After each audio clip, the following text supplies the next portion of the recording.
बहुत समय पहले एक नगर का राजा अपने राज्य में अपना रूप बदलकर घूमता रहता था।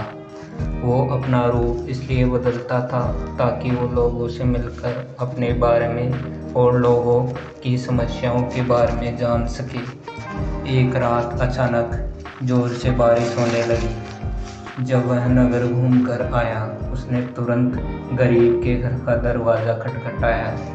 राजा के दरवाज़ा खटखटाने के बाद घर से एक आदमी निकल कर आया। वह आदमी एक गरीब किसान था जो अपनी पत्नी और बच्चों के साथ रहता था। बारिश बहुत तेज़ थी तो किसान ने राजा को अंदर बुलाया। राजा को बहुत भूख लग रही थी, इसलिए राजा ने उस आदमी को कहा, क्या आप मुझे कुछ खिला सकते हो? मुझे बहुत भूख लग रही है।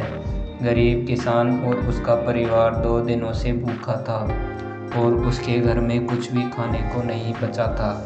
किसान खड़ा खड़ा ये सोच रहा था कि चाहे मैं भूखा रह जाऊं, लेकिन मेरे घर आया मेहमान भूखा नहीं रह सकता। अब किसान ये सोचकर परेशान होने लगा कि गरीब किसान का पेट कैसे भरा जाए।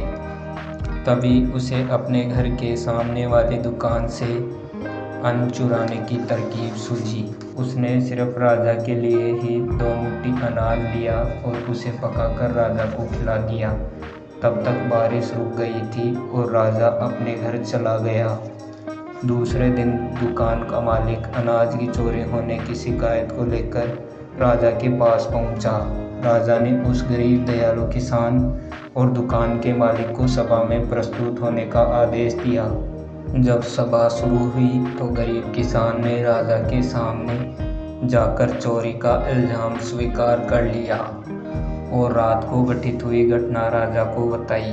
किसान ने राजा से कहा कि रात की चोरी किए अनाज से मेरे परिवार और मैंने एक निवाला भी नहीं खाया। वो चोरी सिर्फ मेहमान के लिए की थी। राजा गरीब किसान की बातें सुनकर बहुत दुखी हुआ और उसने किसान को बताया कि अतिथि के रूप में स्वयं तुम्हारे घर आया था। इसके बाद राजा ने सभा में पहुंचे दुकानदार से पूछा कि क्या आपने किसान को चोरी करते हुए देखा? तो दुकानदार कहता है कि हाँ, मैंने रात को इसे चोरी करते हुए देखा।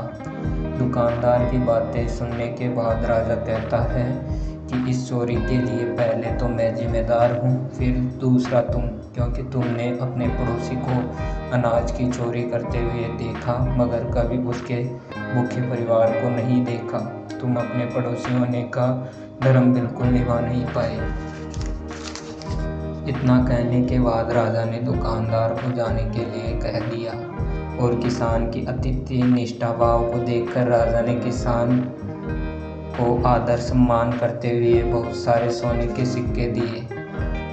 इस कहानी से हमें यह सीख मिलती है कि हमें हमारे आसपास के लोगों की मदद करनी चाहिए जो मुसीबत में हैं। धन्यवाद।